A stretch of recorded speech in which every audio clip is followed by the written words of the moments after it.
All right, buckle up, because today we are diving headfirst into a place that's always in the headlines. Always. The Gaza Strip. Yeah, it's one of those places, you see it on the news and it's easy to feel like you're just scratching the surface. Totally. But not us. Not today. Sure. We're all about context. I want. That's the ticket. And you know what's great for context? Wikipedia. Wikipedia. Really? Yeah. Don't underestimate it. We're talking serious deep dives here, unearthing the fascinating stuff you wouldn't believe. Okay, so we're going deep on Wikipedia. I'm intrigued. But let's be real for a second. The Israeli-Palestinian conflict, it can be a lot.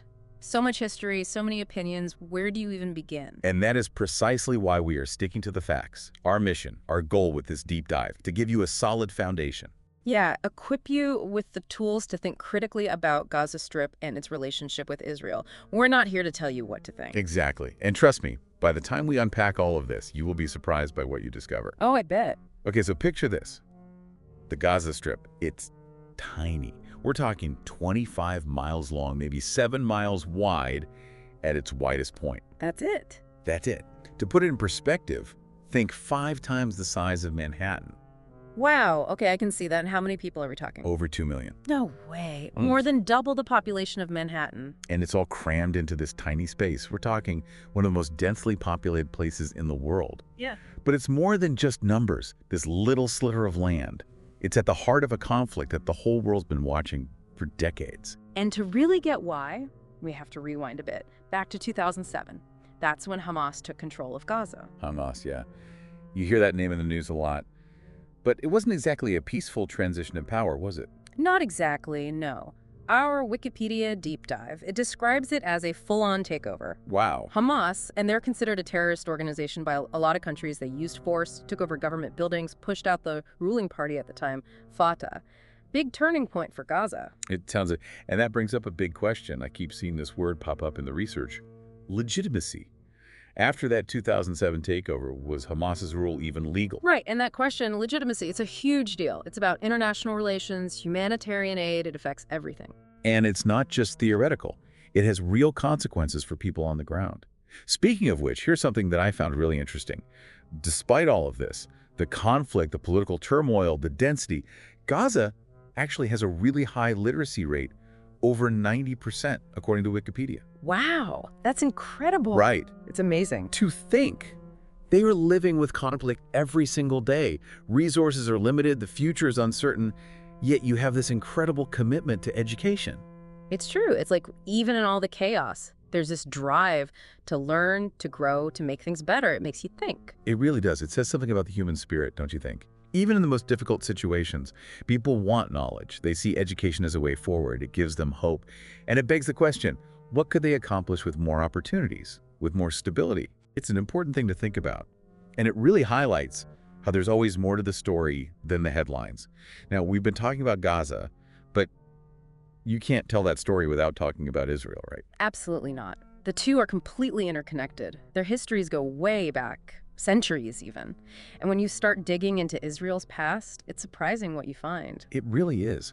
For example, I had no idea about the Ottoman Empire and the restrictions Jewish communities faced under their rule. We're talking centuries ago. Oh yeah, restrictions were everywhere. Things like extra taxes on non-Muslims, Jewish communities being blocked from owning land. There were even rules about where they could live, what they could wear. It's hard to believe. Makes you wonder, did all of that, those historical restrictions, did they help fuel the desire for a Jewish state later on? Did it play a part in the Zionist movement emerging centuries later? It's like this echo through history, right? All right. Restrictions leading to this movement for a Jewish homeland centuries later. But it wasn't just about escaping persecution, was it? No, not at all.